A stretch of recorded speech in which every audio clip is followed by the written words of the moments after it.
Welcome. I'm Michelle Moore, co-editor of ReFocus, The Films of John Waters, the first scholarly volume on a very important filmmaker who had not ever received his full due from the scholarly world.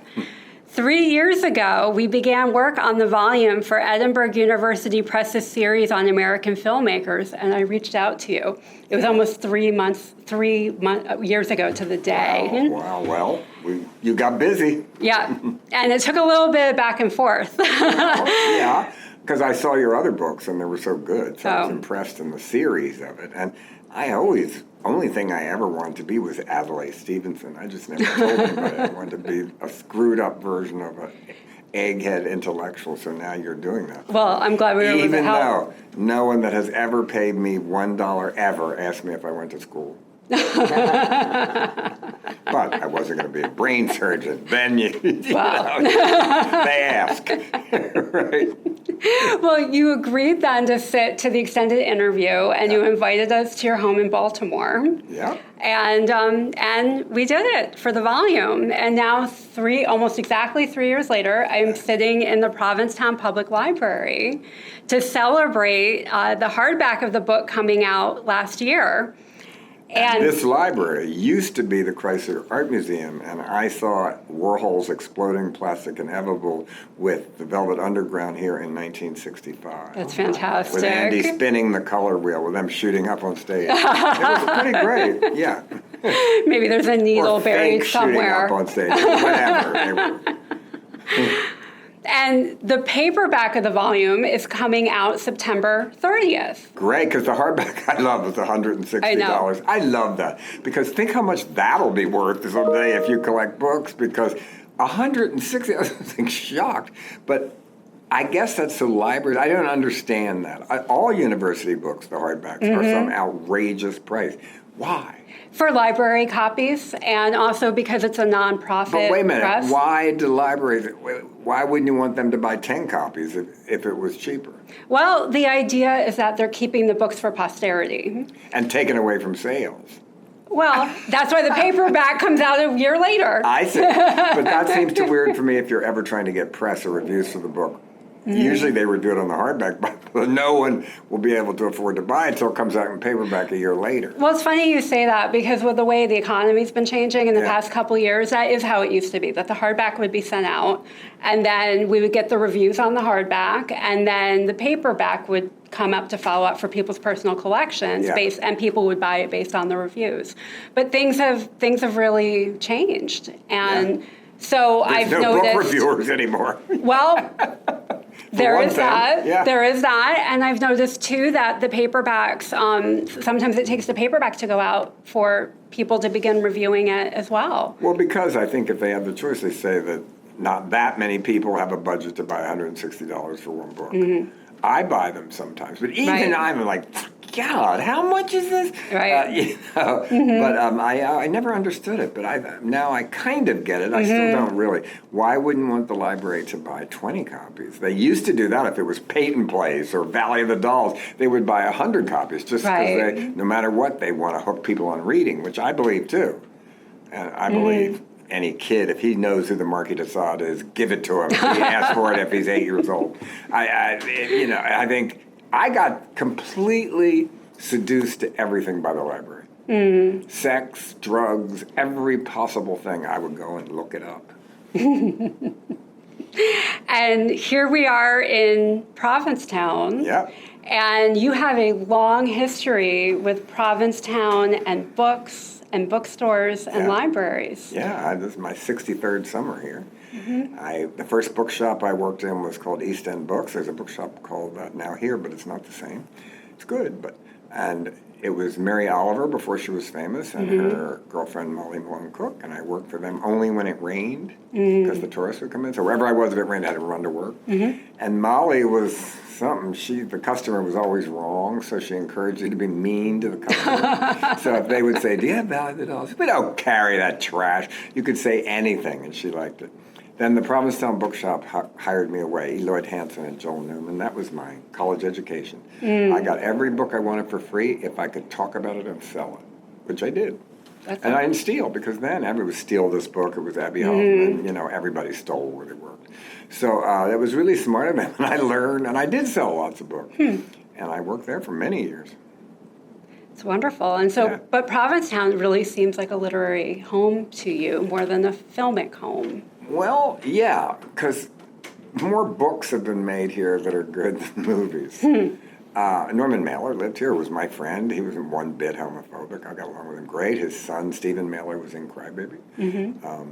I love Norman. And one time I had him to dinner. It was a bunch of people, Michael Cunningham, a whole bunch of people, but it was Norman Mailer and Rosie O'Donnell. And I thought, they're going to kill each other. They got along great. They were exactly the same.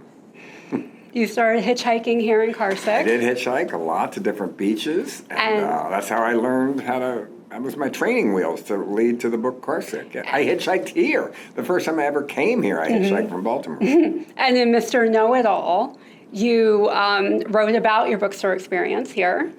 And Liar Mouse, weren't they all eventually getting to Provincetown at some point at the end? Well, I wrote a fictitious house where they lived in the woods with a road I made up.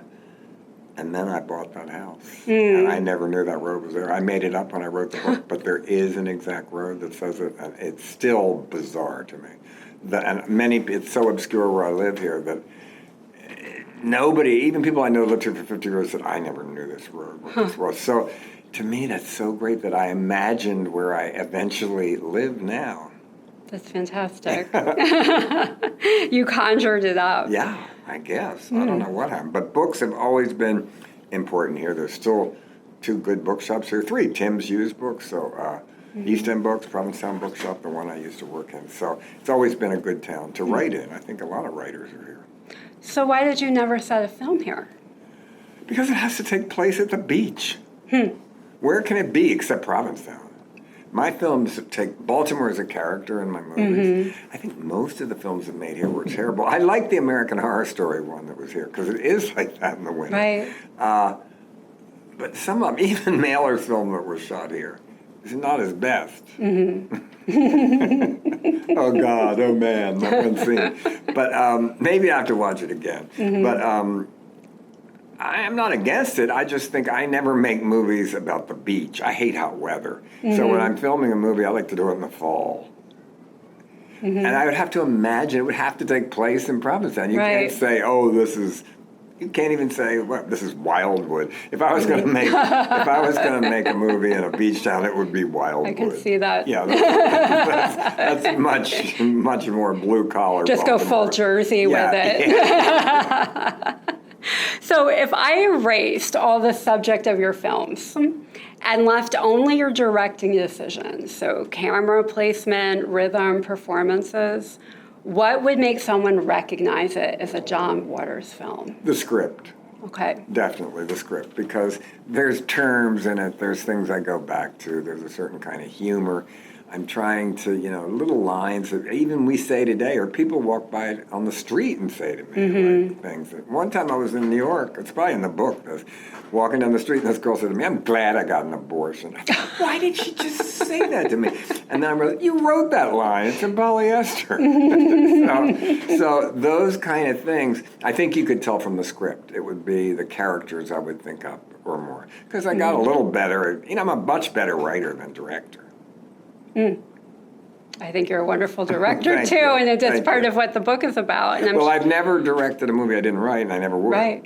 So to me, that's it. The fun of it is thinking it up, and then the drag of it is directing, when you have to make it real. You have to come in on budget. You have to and it's never as good as you want. And but I certainly know what I want when I'm directing. It's not like I sit around saying, I don't know, what do you think? I mean, I know what I want. What's the drag of directing? The budget and the things you can't control. Directing is control freaks, and the things you can't control, like the weather, or when we were making Hairspray, it happened to be 16-year locusts that would smash into the lens right in the middle of a dance thing. Things you can't control. people getting sick, little things like one day all the kids got suntanned at the amusement park and then didn't match the next day when they're supposed to be on the show. Little things like that. Rotten reality putting its head in and ruining things. If you could have someone else come in and direct the film for you, you do the fun stuff, you do the writing, I would think it up, and then I would tell no, I could never. Well, I guess could somebody now, if I wrote a script, direct it? Maybe. There was talk of Carsick being that. Like, I would be in it. And Carsick is 3 parts. I imagine the worst rides, the best rides, and then the real thing. So the movie would be the real thing, but while I was waiting for the rides, I would imagine the worst and the best. And that got pretty far. And someone else was going to direct that, and I was going to star in it. But that never happened. But I would do that, yeah. Who would you, if you could choose anyone living or dead to come in, who would do it? Oh, to play me? No, to direct a film that you wrote. Wow, that's a tough one. Maybe Ari Aster. Why? I don't know, because he pulls the rug out from under you, and I like his movies, and you never can predict what happened, and they go haywire at some point, so maybe him. What about Todd Solondz? Todd Solondz, I love Todd, yes, I think definitely, yeah. But I was thinking if somebody was going to direct what? One of my books, or just... Your choice.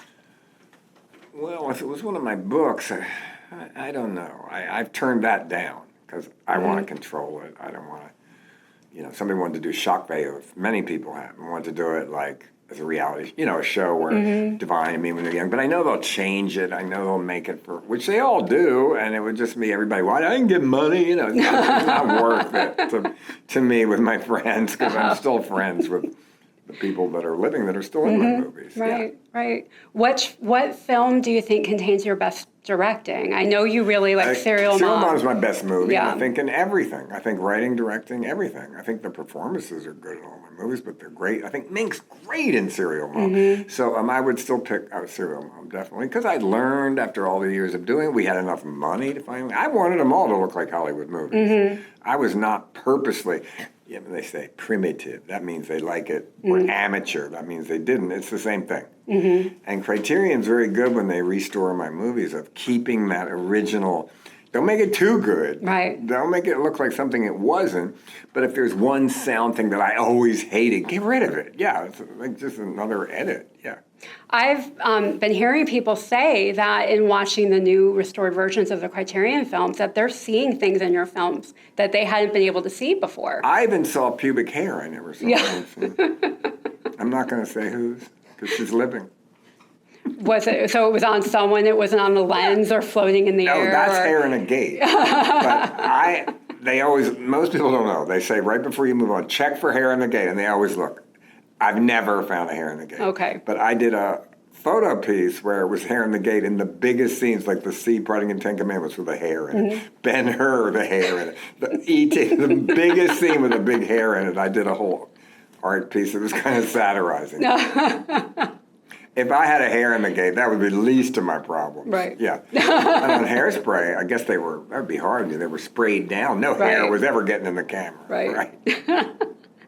What aspect of your filmmaking do critics almost never discuss because they're so distracted by your content?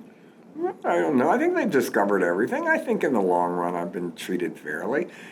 It was about a different time when they first came out. The reviewers were straight, and that didn't mean sexual then. That meant they weren't hip, they didn't smoke pot and everything.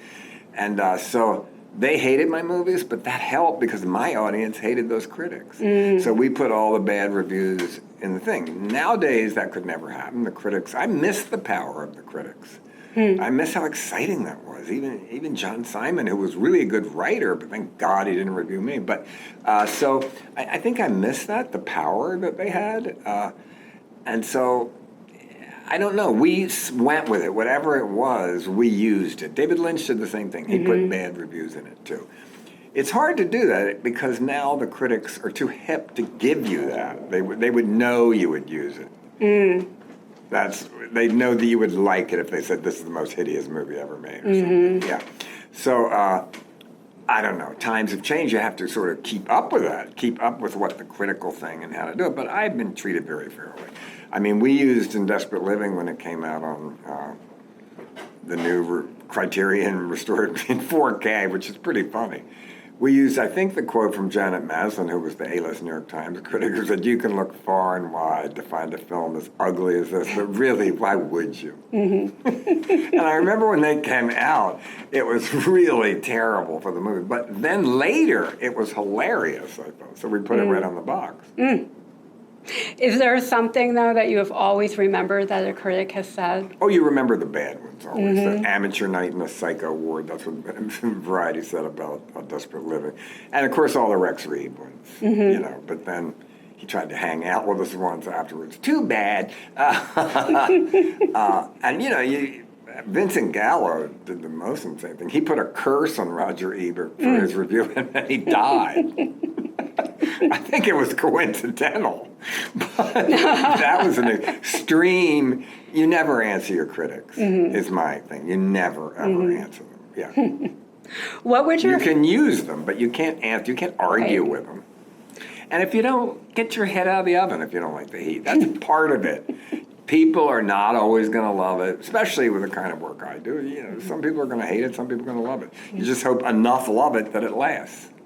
What would your films lose if they became technically perfect? If Criterion just said we're going to clean them They up? would miss the group effort, the almost group insanity of young people working together. They're just going for it, just going for it. That's what I said to Mink.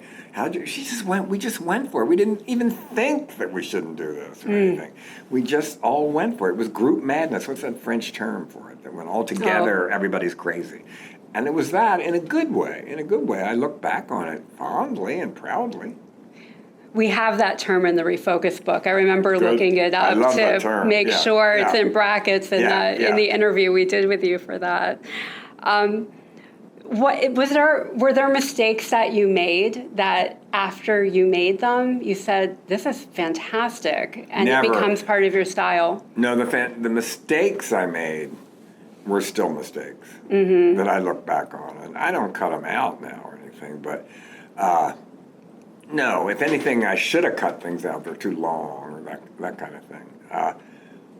Never did I make a mistake and, oh, that's great, it came out better. No, I can't think of one. It might have been, but not really. Because we have rehearsal for 2 weeks before in my living room. So it's pretty much when we're there, we just got to get it. I don't have like Cecil B. DeMented says, I have a vision. That was kind of a joke on that. That's the worst thing a producer can hear when you have your shot list and everybody's there. Oh, I'm changing anything. No, you're not. You don't have the budget to do that. I don't even have the budget to do what I planned to do for the day.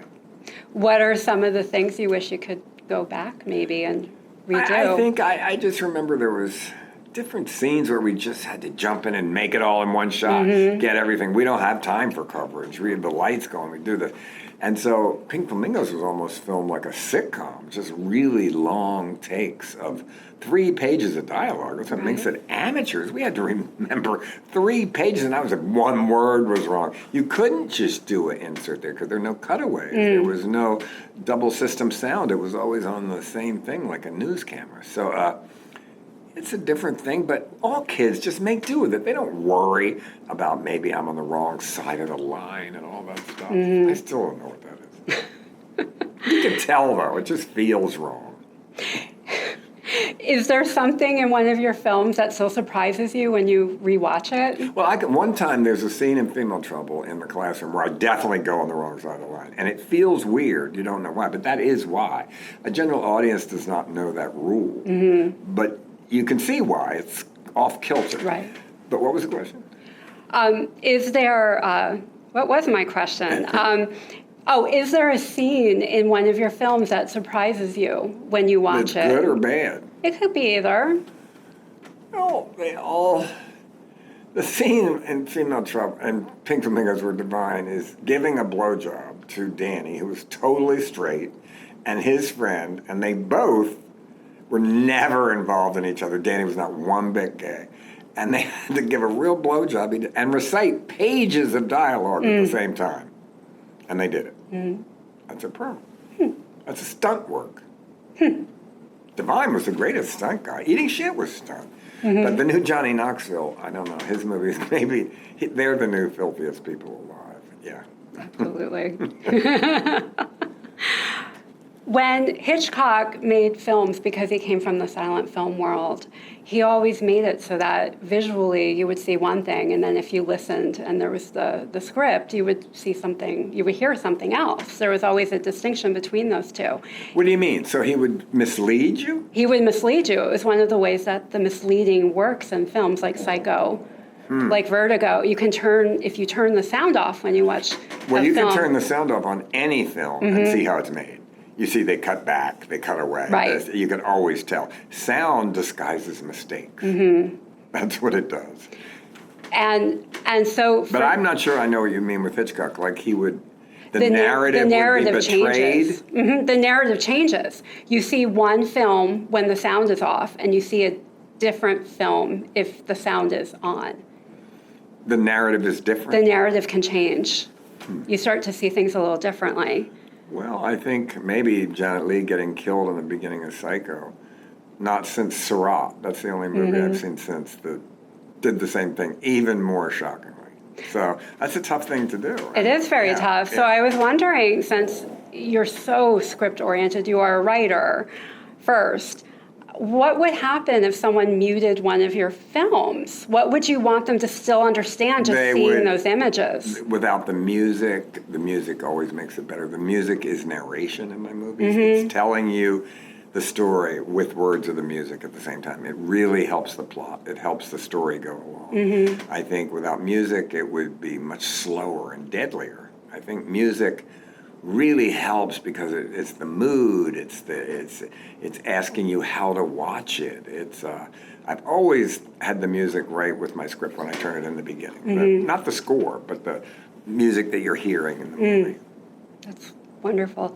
Did an actor ever misunderstand a direction in a way that you said, you looked at it and said, yes, that's the way it should have been? Well, Suzanne Shepard, who played Big Ethel in Dirty Shame, she got the part, but she got on the train to come to Baltimore and hadn't read the script and read it and was completely horrified and said, I cannot possibly do this. It's impossible.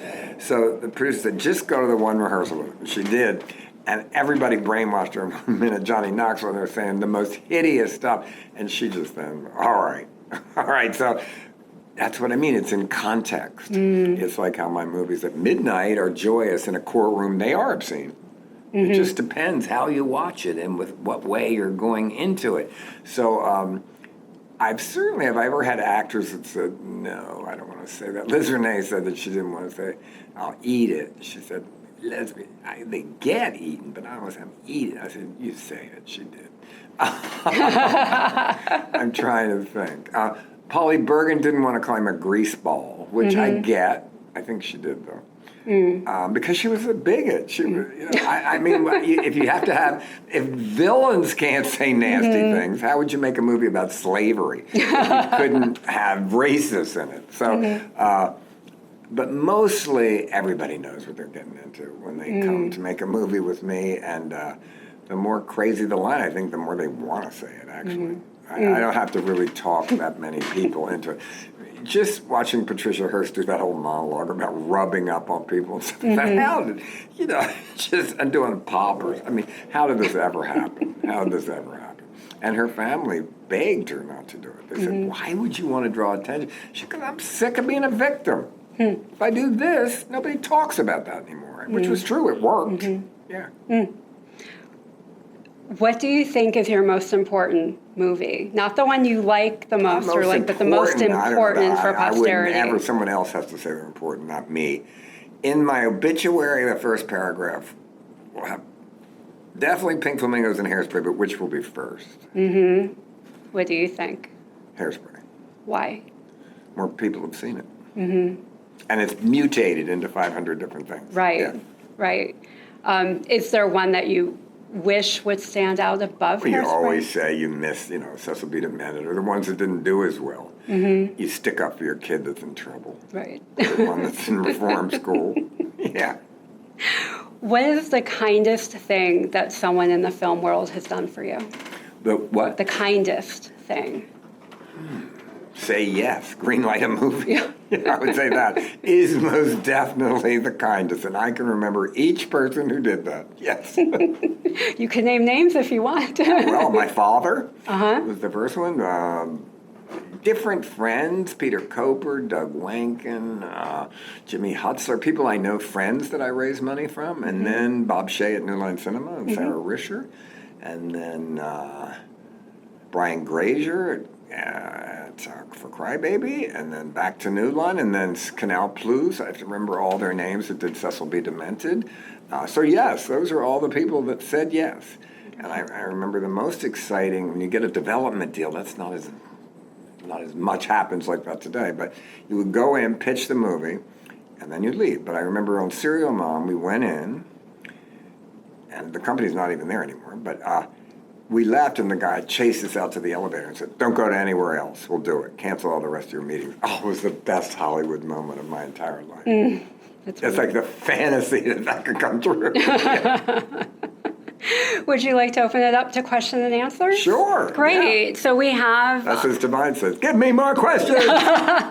Questions and answers. So we have many of the writers of the chapters in ReFocus, the films of John Waters here. And can I just say, it's really a good book. And I know it's about me, but there's so much new stuff in it that I forgot I ever said, and the way you covered it. It's really an intellectual book without being one bit pretentious. So thank you all for making me look this good. It's really, really good. Thank you. Thank you for that.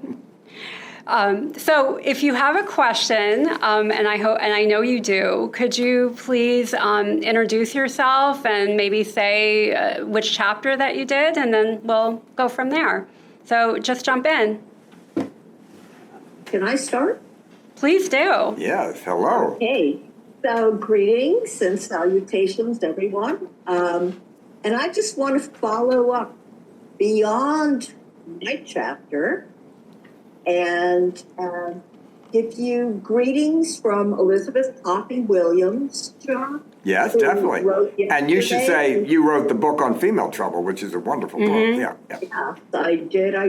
I'm retired, and that means I get to do more intense research into divinely bad films. So more on that in a moment. But Elizabeth fortuitously sent me your list of grievances with what actors and ordinary people say. You mean the thing I did on that podcast recently? Which you did for Las Culturistas, Matt Rogers, and Bowen Yang. And this ties into the first question that I have for you. You, like me, went to school, read a lot, are of the generation where we had pounded into us, whether it sunk or not, it filtered in, grammar rules. Do you have any grammar tips for writers? Well, my mother was the worst on that. She would be like, when we were driving, she ever saw a drive slow sign, she'd yell, "Lee, Lee!" Made her crazy. And so I'm like that too. And when people say, "How are you?" and they say, "Good," I thought, well is the correct answer. So I am a stickler on that. I think, it depends though. I think you can make, if you're writing as a character that has bad English, that's fine. But hopefully you have an editor or a copy editor that points out that kind of thing. But my mother was my copy editor that I grew up with. And she was a real stickler on that, to the point of where it would get on all of our nerves, all the children, that she was always correcting your grammar. But now I'm like her, so. Do you read holding a pencil and No, I don't like, but I like copy editing. I like when you go through with a copy editor on a book that's like, so this, this punctuation, this one thing here you can't use. So, I mean, it's really, there's a really good book on punctuation. I wish I could remember her name, who wrote it, but it's Between You and Me, it's called. And so I think it's important to learn, and it makes it just easier to read. And I notice punctuation. The only time you can really screw up punctuation is in poetry. No poetry has normal punctuation. You have to screw it up. Thank you. Sure. What do you have behind you? Attack of the 50-Foot Woman. Yeah. Of course. Did you ever see the Fellini version of that? Did you see the Fellini version that was in the Boccaccio 70? No. Anita Ekberg plays it. It's really good. She comes off a billboard. It's really good. My co-patriot, Anita Ekberg. So, yeah, I'll have to look for that. Look it up. It's a good one. Thank you. Thank you. Hi, I'm going to jump in. I hope you don't mind. I'm John, and I wrote the chapter on Pecker. It was good. Yeah, Pecker is my secret. Yeah, that's my nice movie, even though it has a lot of weird stuff in it. But I think that movie really holds up. I hope Criterion does that one. I do too. It's not just one of my favorite films of yours, but it's one of my favorite films of all time. And I watch it whenever I feel a little blue and I feel better. Thank you. And with Pecker, two things that it reminded me of, and I'm just curious if these at all influenced you. One, Pecker reminds me of Elwood P. Dowd from Mary Chase's Harvey. Like, I felt like Pecker was a Jimmy Stewart. See, I don't know the source you're talking of. Oh, the movie Harvey? Oh, Harvey, the ghost. Yeah. Yeah, so Pecker reminded me of Jimmy Stewart. And the other thing I appreciate, I'm trying to find the question here, is that I recently revisited Cuarón's take on Great Expectations. And I noticed how both of your films deal with, the Cuarón film and your film, deal with kind of the culture clash of moneyed people in the arts versus those who are not moneyed and are just doing a thing. But yours has a much happier outcome. I like both sides. I like the snobbery of the art world. I like the elitism. You have to learn a new language. It's like joining a secret biker gang. Art, you have to learn to see things that other people cannot see, and it infuriates people. So I like the side of the art world that most people are against. But at the same time, I understand how you have to learn to see that. And it is education, and you can only see it by going to see a lot of art and seeing what's happened and what movement got wrecked before that and everything. So to me, once you learn that, it's a secret world. It's a magic trick. You can see it. So nobody would ever say, my kid could do that. Well, they didn't, stupid, and it just sold for $23 million. So who's the stupid one? That's great. Thank you. The other question I have, which is completely different, do you happen to remember a man named William Roddy Bray from Baltimore? Bill Bray? Bill Bray, yeah. Yes, he was the first person that, he had the Baltimore Experimental Film Society. I believe he helped me get the hall where Pink Flamingos was, and he helped me get Mondo Trasho at the church. Yes, he was one of the very first people that helped me out, yes. I only asked because he and I became close friends. We're distantly related. We have the same last name. And he had mentioned... is he alive? Unfortunately, he passed away 2 years ago. I think I heard that, yeah. Yeah, but that was all. I just wanted to ask if you remembered him. I do definitely remember him. He was one of the first people that ever took a chance with me. So I don't believe in heaven or hell, but if he is one, we know where he is. Oh, he believes in reincarnation. Oh, God, that's worse to me, reincarnation. You could come back and be Bill Pence's wife. He said to be, I'm sorry, I'll come up with things. No, that's all right. I'm glad he believed. Whatever you believe in, it's fine. He actually said to me that, he started something here called Cafe Apollinaire, where he's doing something similar, where he's showing, different films, some avant-garde stuff, some amateur stuff, some student stuff, lots of student stuff. And he believed himself to be the reincarnation of Apollinaire, and he was looking for Rimbaud. And so he thought I may be Rimbaud, but he told me I was Euripides. But I took it as a compliment. Well, sure, that's fine, yeah. Yeah. But you don't get to but- choose who you come back to in reincarnation, I don't think.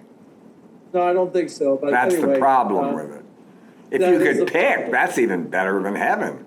Because who wants to be around just all good people all the time? It must be really dull. Agreed. Well, thank you so much. I appreciate it. Thank you. I just saw something recently that you don't believe in the afterlife. I don't really. I'm not saying, agnostic, that's just so you're a coward to say you're not an atheist. But to me, I don't know, maybe there's a billion planets. Do I believe there's something? Anything could happen. Yeah, that's why I want AI. That's the only good thing about AI. Maybe it will lead us to that. If it puts every medical thing, every single thing in one, maybe it'll come up with something. I don't know. I'm not saying, yes, I don't believe, if there is one, I haven't heard about it yet. Okay. All the ones I've heard, I don't believe it. But could there be one? Sure. I hope so. Maybe. I don't know what it's like. And who decides? The control freak, it's hard to look for an afterlife. It's interesting that this would come up on the chapter with Pecker because of Full of Grace, right? Well, I grew up Catholic, so that's always going to be in my system. So in the movie, though, the Virgin Mother does speak. So I believe that you can believe in miracles and they can happen, but I want to be a faith healer. I want to, in my show now, I do it behind a pulpit. It's like now I want to have rattlesnakes. I want to speak in tongues. In my last show, I get people to speak in tongues at the end. That's wonderful. Yeah. Do they do it? Yeah. Oh. Let's move on. Next question. Hi, can I ask one? Sure.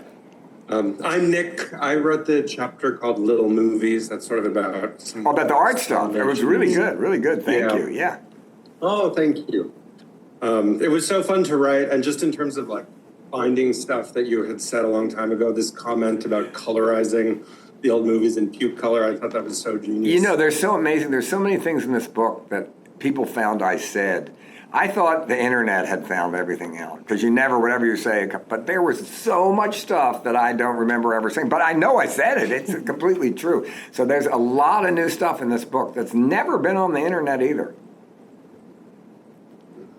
Amazing. So I guess one question I have is about this idea of the gimmick, and I was thinking about in my essay, colorizing as one kind of gimmick. So do you think gimmickry has a future? The kind of stuff William Castle was doing so many years ago, is there an equivalent to that today? Well, I'm a What carny. are the gimmicks of the future? I do my show 59 times a year. I'm like Kroger Bab. That's another one I really liked. I want to start giving door prizes again. We used to put like ground beef, a pound of ground beef under the seat, unrefrigerated. And people would reach under and it would be there. So all that kind of stuff, I am a carny. I believe in that. I made my name going to college campuses in the 80s where I would bring Divine. We'd come out and have fake cops arrest us and everything. So I'm a complete believer in gimmicks. I did certainly Odorama. Movie stars are gimmicks, aren't they? Who you hire. I have always been vaudeville. That's what I'm playing. I'm on the road, or I'm a carny. I used to go to real freak shows, and they would work. I remember from 10 in the morning till 10 at night, do a show every 20 minutes. And I thought, God, that's what I'm like still. 2, 4, 6, 8, 10 in a special midnight show. We got it all, and we show it all. I'm still stuck in that world. So the gimmicks, I'm always completely for. I try to find something in every show I do. In my spoken word show, I used to throw out anal bleach, little packages of it. I'm all for gimmicks. Anything that gets you talking. Amazing. Thank you. I guess one other question I would have is... The most embarrassing was having to go in a sex shop and buy 100 packs of anal bleach. Like, what is the matter with you?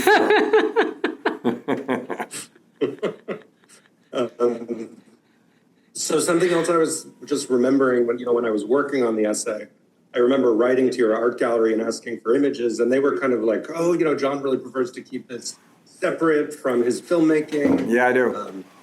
So, like reading that chapter, and I know, some of the other chapters brought in some of your visual art too. Well, I think it's great in this book. It's great, but the art world hates anything to do with celebrity. So I make fun of that. But the art, yeah, it's the one thing they hate the most. So I've tried to keep that very separate. But in this book, I think it's brought in, I'm not one bit upset about it. I think it's integrated very well in the whole world because everything I do is about writing. I write the art pieces. I write there, you read them left to right. They're like, it's about editing. And so I think it very much has to do with the rest of my work too. It's just in the art world, I never go in there in art magazines and talk about my movies and stuff. I learned a long time ago that they hate that. That's fascinating. Thank you.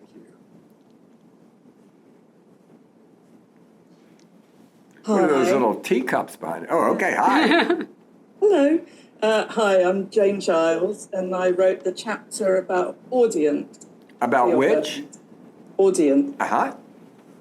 An audience, here we are. Audience with John Waters. There we are. Yep. Kind of based on my experience of programming the Scala Cinema. Yeah. And I interviewed you for my film about the Scala, and you were great.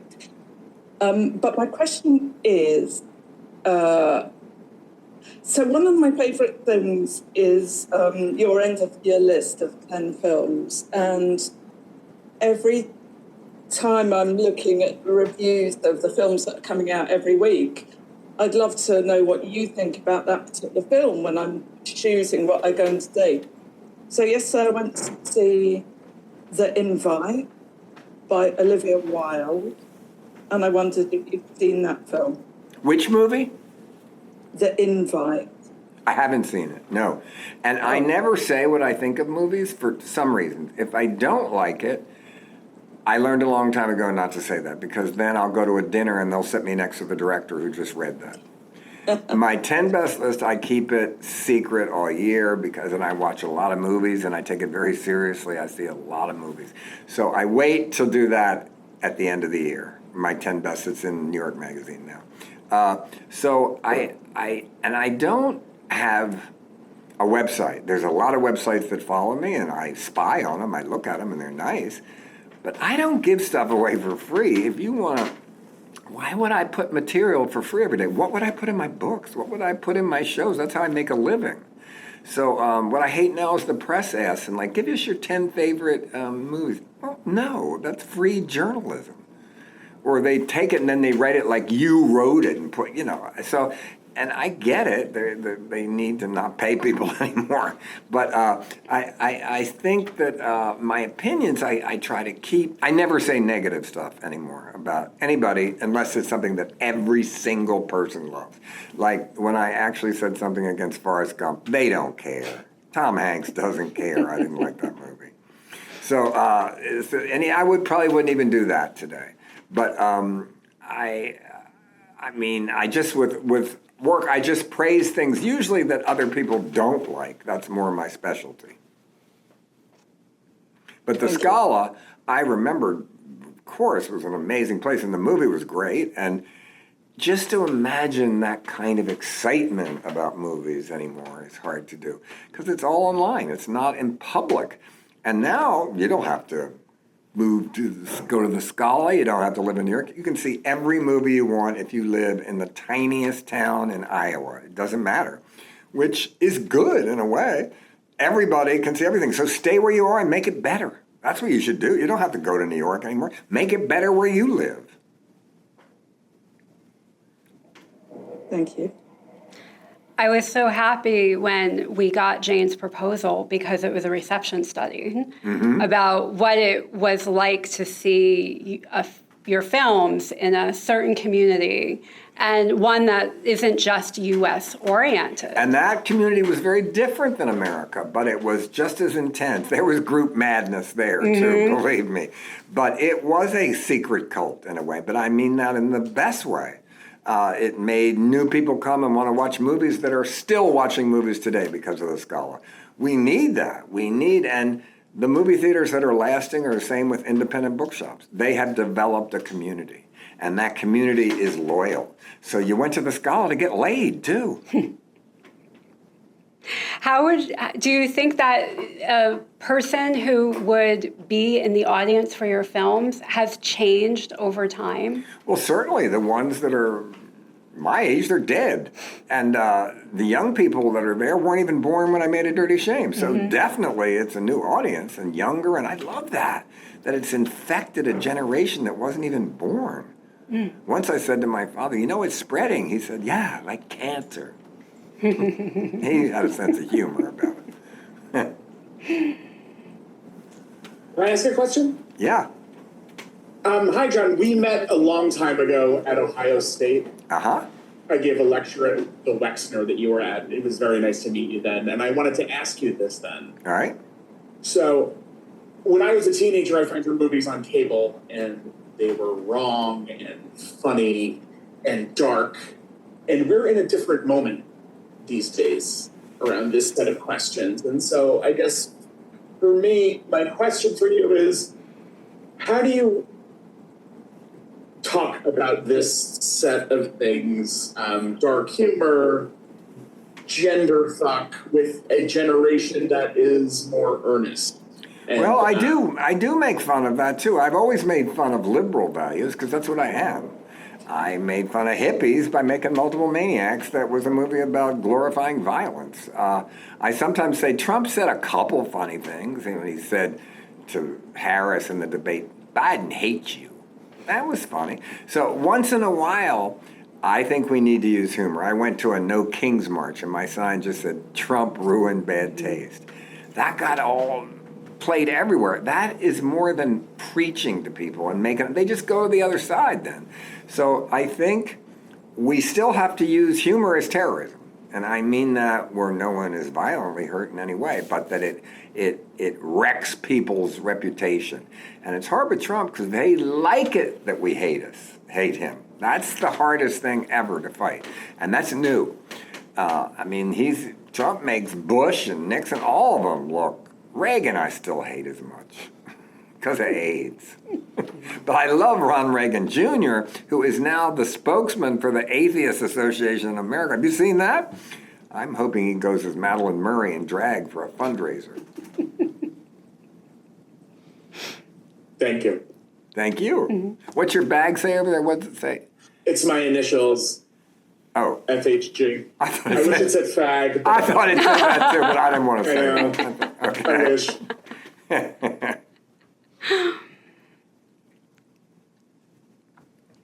Do we have more questions?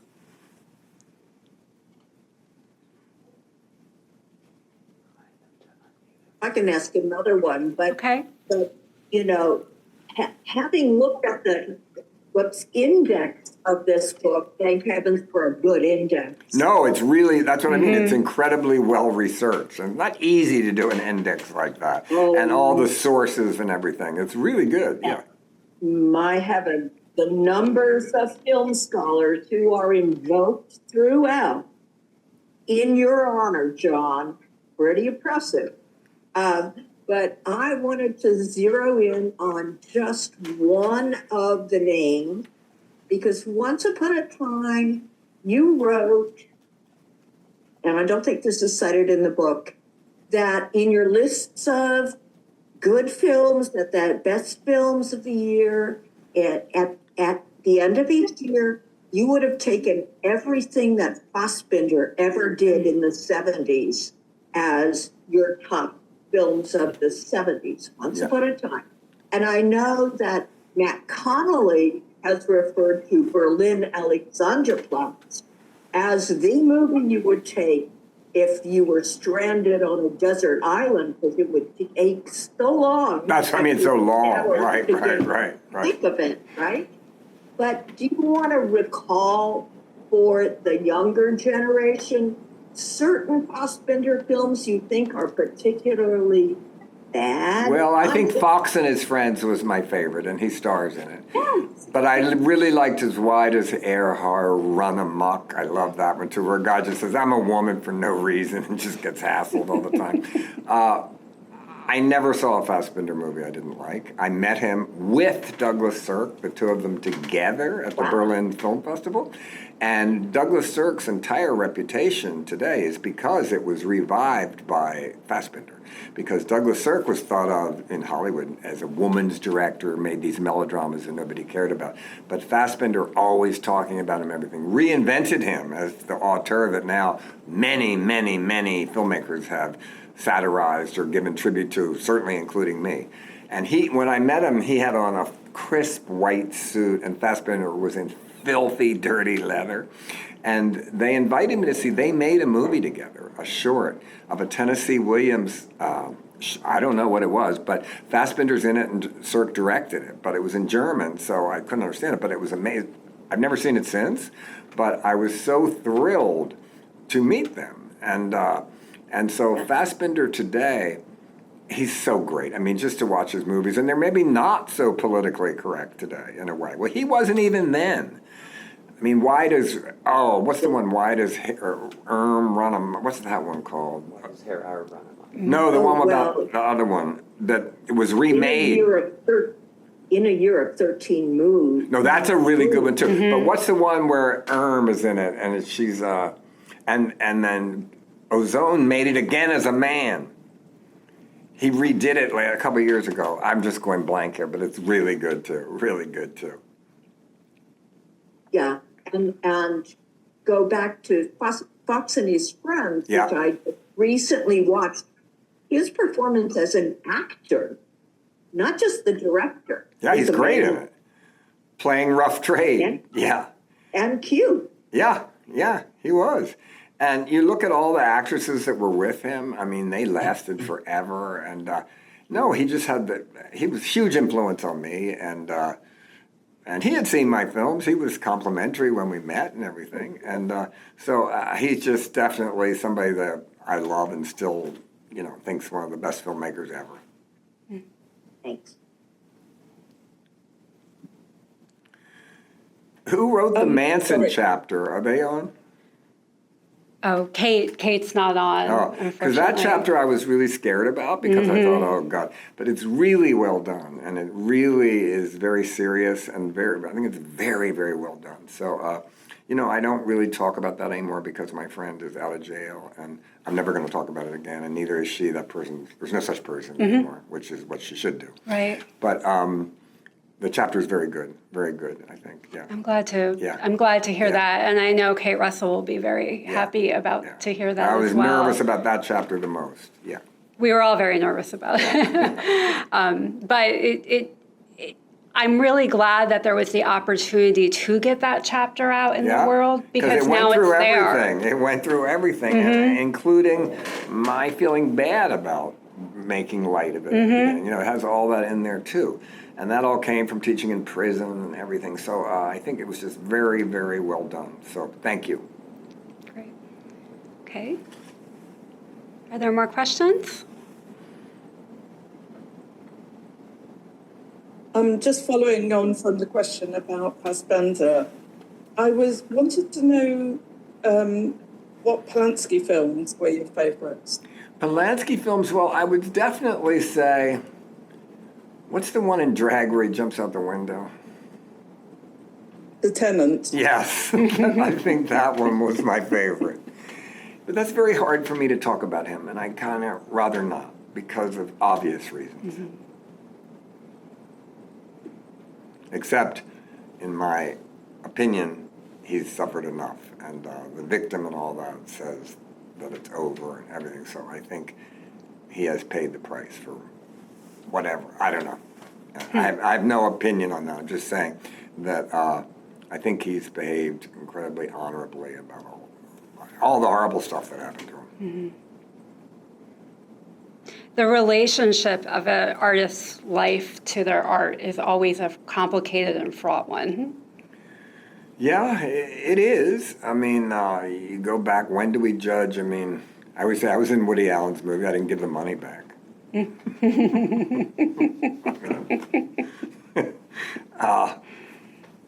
don't know. I'm not getting into that one. But he was never convicted of it. No, I'm not getting into that because I know Ronan and I know Me? Yeah, I know all of them. I like all of them. And they'd all could pass the lie detector test. What do you do? Right? Yeah, yeah. Right.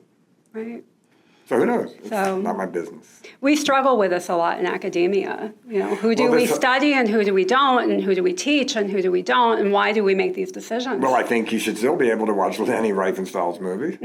She was a good filmmaker and, a Nazi. But still, we have to study all kinds of things. I always think, go see bad movies, too, to see why they didn't work. Not to laugh at them, to see what went wrong here. Why did no one go for this, or why didn't it work? I think you have to participate. See movies all the time, and not just 2 a year. So I can watch a movie on my phone. I don't care how you see it. I just see it. Yeah. Do we have more questions, or? Are there films that are coming out? I'm sorry, go ahead. No, go ahead. Oh, I was just going to ask, are there films that are coming out or on the horizon that you're looking forward to? Good, bad, or otherwise, the trailers may have popped up and say, oh, I want to see that. Which one?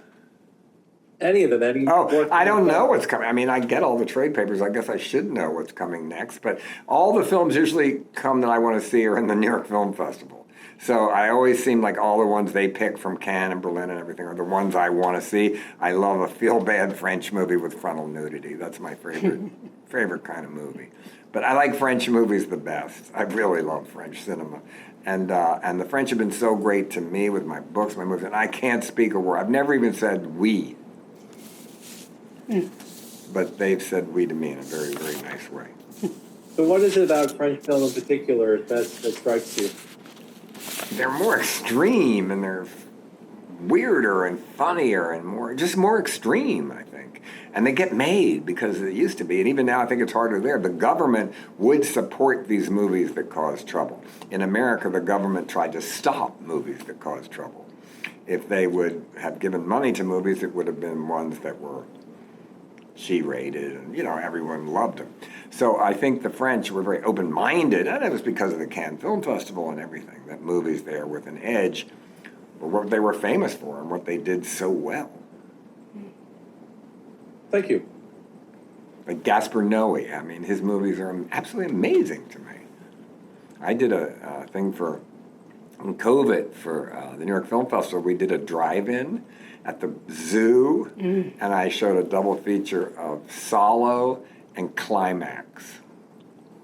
And when I went to the drive-in, you used to honk when you saw tits. I said, honk when you see art. So every time there was an out-of-focus shot, everybody went, oh, go.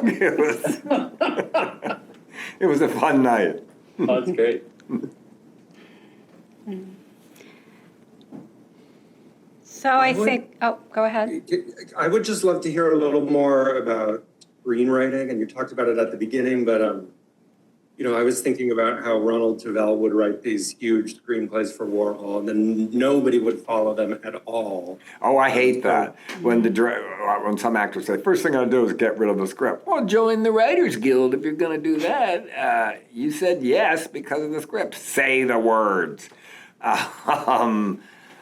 But writing a script, I played every single part in my head for 6 months at least. So often when people try out for the parts, they would just come in and say it exactly the way I said it in my mind, and they got the part. I write it always should be 3 acts, and the old cliche is true. They have something, they lose it, and they learn something when they get it back. That's so true. There's no such thing as a good long comedy. Nothing should be longer than 90 minutes. If you think it's if you want to think, should I cut it out? Yes. I think up the name first. You got to have a good title, and Tennessee Williams had the best titles ever. Think of a genre that I'm kind of satirizing or respecting. Then the characters' names and where they live. I drive around and look at people's houses and imagine them living there and terrible things happening. So people think I'm insurance inspectors for cops, but no, I'm just thinking of horrible things that could happen in your life, in your house. And then I divide it, the characters, their names are very important to me, and then 3 acts. And so I figure then the plot starts. The hardest part, the only thing that makes a hit movie is the plot. And one critic that always hated me in Baltimore said my plots were nothing more than clotheslines to hang my filthy wash. And that is true. And I think on that note, we're coming to an end. And I want to thank all of you, the contributors to the book, for the wonderful chapters that you wrote and for being here to participate in this and to ask. Yeah, and thank you for making me look so intellectual. It's really, really, really very flattering and the best kind of review you could ever get. So thank you. Thank you. And thank you, Mark Weisberg, for the technology and for helping put all of this together. And thank you. Thank you for being John. on Zoom and not looking as ugly as most people usually look on Zoom. I don't know how people We did ever our have best. sex on Zoom. They say they do all the time. Like, oh my God, on that angle with that lighting, you have sex? Oh my God. Today we look so good we could, but we're not going to. Mm-hmm. So we really appreciate you being Thank here you. and Thank helping you. and for making your films and having and your art and just. Well, thank you for, just letting me get away with this. And this really helped. This really helped. This would help in court. Oh. Yeah, I don't think I'm going to get busted anymore, but this would definitely be Exhibit A for the defense. If you need it, you can have them call. I'll be there for you. Good. So thank you, everyone. We're coming to an end. And again, ReFocus, the films of John Waters, will be out in paperback on September 30th. It's in pre-order now, and the link will be below this video as it circulates. So take a look for that. Thank you. And cut.